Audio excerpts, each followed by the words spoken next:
Corona के नए variant को लेकर भारत में संकट बढ़ा। अखिलेश यादव की पत्नी और बेटी कोरोना पॉजिटिव। महाराष्ट्र विधानसभा के 10 कर्मचारियों को कोरोना। हरियाणा के मॉल में बगैर वैक्सीनेशन एंट्री पर रोक। तेलंगाना राजस्थान में 4 नए ओमिक्रॉन केस देखने को मिले। यहां पर आप देखें वही बात किस तेजी के साथ। और फिर ये वायरस है, ये नहीं देखता कौन आम है कौन खास है।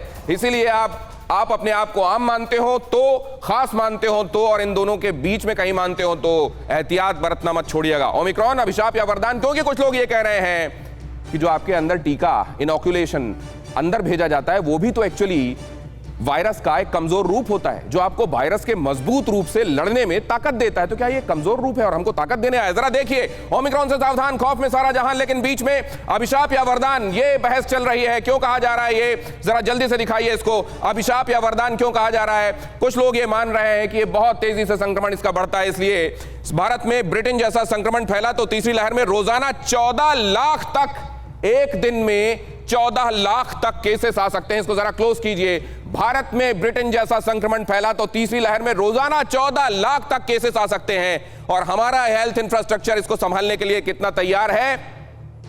दूसरी लहर में हमारा तजुर्बा क्या था आपको याद होगा। और अब इधर देखिए, वरदान क्यों कहा जा रहा है? जरा इधर फोकस कीजिए। कोरोना की नेचुरल वैक्सीन कहा जा रहा है। कई एक्सपर्ट्स ये मान रहे हैं कि ये कोरोना की एक्चुअली कुदरत की तरफ से दी गई वैक्सीन है ओमिक्रॉन। इससे कोरोना के खिलाफ लोगों की इम्यूनिटी बढ़ना तय है। और इसमें जो कहने वाले लोग हैं उसमें डॉक्टर गोवर्धन दास जैसे लोग भी शामिल हैं, जो इम्यूनोलॉजिस्ट हैं जेएनयू के, और जिनका कहा हुआ मायने रखता है। और देखिए यहां क्या कहा जा रहा है। अभिशाप मानने वाले लोग कह रहे हैं कि ओमिक्रॉन के खतरे के बीच रैलियों की बढ़ती संख्या सुपर स्प्रेडर साबित होंगी। बूस्टर डोज और बच्चों के लिए वैक्सीनेशन पर तुरंत पॉलिसी बनाए सरकार। ये शाहिद जमील ने कहा है, जो वायरोलॉजिस्ट हैं, और इनका कहा भी जाहिर है मायने रखता है। इधर देखिए आप, वरदान अभिशाप दोनों देखते चलिए। ओमिक्रॉन वरदान साबित हो सकता है, खतरनाक नहीं है, फिर भी सतर्कता बेहद जरूरी है। Doctor NK. मेहरा वैज्ञानिक है ICMR के, वो कह रहे हैं कि वरदान साबित हो सकता है, लेकिन एहतियात बरतनी पड़ेगी। एहतियात किसी भी सूरत में बरतनी पड़ेगी।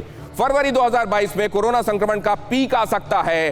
प्रोफेसर मणिंद्र अग्रवाल वैज्ञानिक है IIT कानपुर के, और IIT कानपुर ने वक्त वक्त पर महत्वपूर्ण बातें, प्रोजेक्शंस आपको दिए हैं, जो कालांतर में आपको होते हुए दिखाई दिए हैं। ओमिक्रॉन का कमजोर होना उन गरीब देशों के लिए अच्छा है जहां वैक्सीनेशन ना के बराबर हो रहा है। Doctor Sandeep Budhiraja, group medical director Max health care, कह रहे हैं कि वहां ये नेचुरली लोगों को इम्यून बनाएगा।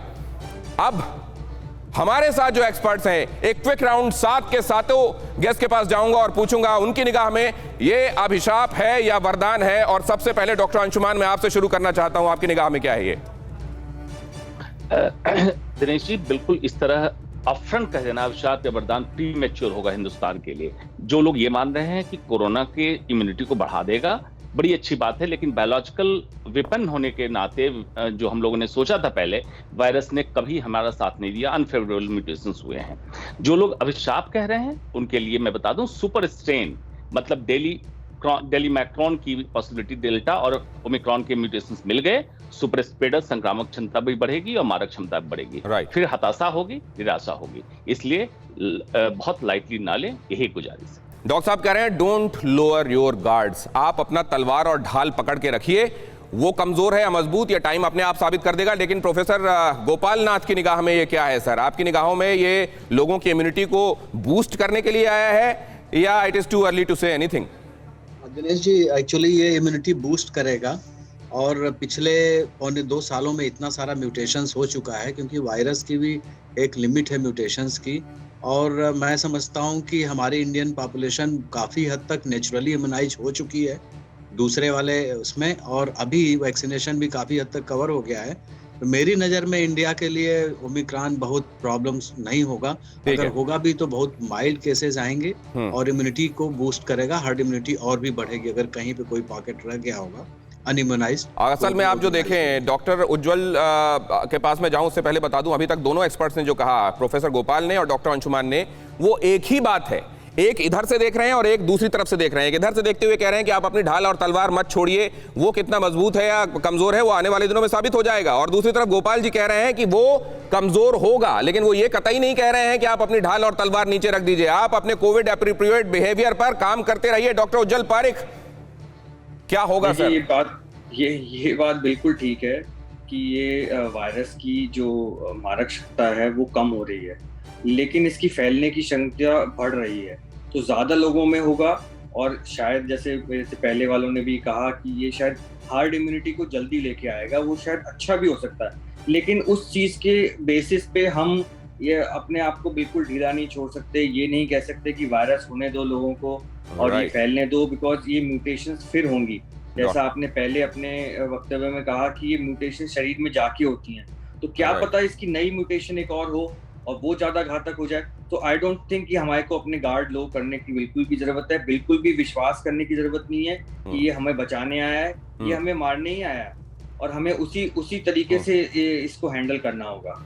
अंशुमान तिवारी, एडिटर मनी 9, उनके पास मैं जाता हूं। अंशुमान तिवारी, अभी तक आपको जो दिखाई दे रहा है, जिस तरीके से मार्केट्स ने इशारा किया है, जैसे ही पता चला कि ये आया है और तमाम जगहों पर बड़ी तेजी से लोगों को संक्रमित कर रहा है, हमने देखा कई जगहों पर प्लूमेट कर गया, नीचे गिर गया, अचानक हमने देखा मार्केट्स डरे हुए दिखाई दिए। क्या कोई इशारा है या ये सेंटिमेंट है और वक्ती सेंटिमेंट है, गुजर जाएगा? नहीं, इशारा है। जैसा मैंने शुरुआत में कहा कि दुनिया की अर्थव्यवस्थाओं के लिए एक और चुनौती है।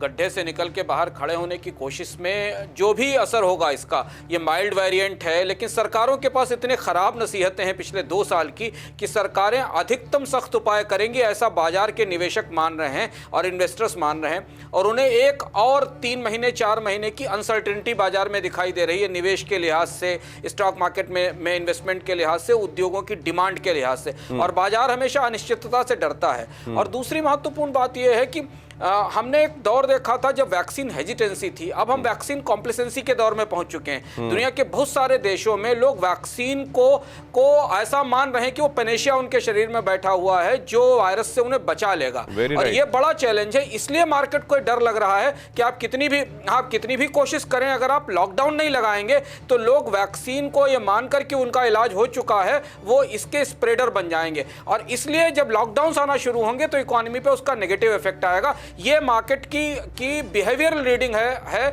और चूंकि ये माना गया था शुरुआत से दिनेश जी कि वैक्सीन आने के बाद दुनिया में सब कुछ ठीक हो जाएगा, इकोनॉमी रिवाइव होने लगेगी, तो लोगों ने उसी धारणा को अपने दिमाग में रखा है कि वैक्सीन के बाद बाजार खुल गए, वो अपना काम सामान्य रूप से हम शुरू कर सकते हैं। ये बहुत बड़ी बात आप कह रहे हैं और इसमें भी देखिए हमें हर एक इंडिविजुअल पर वही जिम्मेदारी आन पड़ती है। हम अगर जिम्मेदारी से चले तो असर उतने गंभीर नहीं होंगे। इधर आप देख रहे हैं और डॉक्टर अजेश महाराज के पास मैं एक ये बात समझने के लिए जाना चाहता हूं। डॉक्टर अजेश, आपने वहां ये बताया कि सीरो सर्वे में ये दिखाई दिया कि बहुत जल्दी इन्फेक्शन बहुत सारे लोगों तक पहुंच गया। अगर सीरो सर्वे का सहारा लेना पड़ा, इसका मतलब यह है कि एसिम्प्टोमेटिक लोग बहुत थे सर। बहुत एसिम्प्टोमेटिक है, लोग जो बाहर घूम रहा है बहुत एसिम्प्टोमेटिक है और इसलिए तो ज्यादा स्प्रेड कर रहा है। तो क्या सर अगर मान लीजिए कि कोई एक बार बीमार हुआ है और उसको अब अरसा मतलब 1-2 साल हो चले हैं बीमार, आखिरी बार जब वो हुआ था इस वायरस से, बीच में अगर उसको वैक्सीन नहीं लगी है या किसी को वैक्सीन की 1 डोज लगी है, दूसरी नहीं लगी है, या 2 लगी है तो बूस्टर नहीं लगी है, कोई ऐसा है जिसको आज तक अभी तक ना वायरस ने पकड़ा ना उसको वैक्सीन लगी, तो क्योंकि इसकी ट्रांसमिट होने की क्षमता बहुत ज्यादा है, तो क्या यह समझा जाए कि वो एज ग्रुप जो शायद पहले के इन्फेक्शंस में बचा रह गया है, जिसको वैक्सीन नहीं लगी है, वो ज्यादा वल्नरेबल है सर बहुत जल्दी से? जी हाँ, इट इज नाउ बच्चे में it's spreading faster because they have not been immunised. परवाह देश की, सोमवार से शुक्रवार रात 10 बजे TV9 भारतवर्ष पर।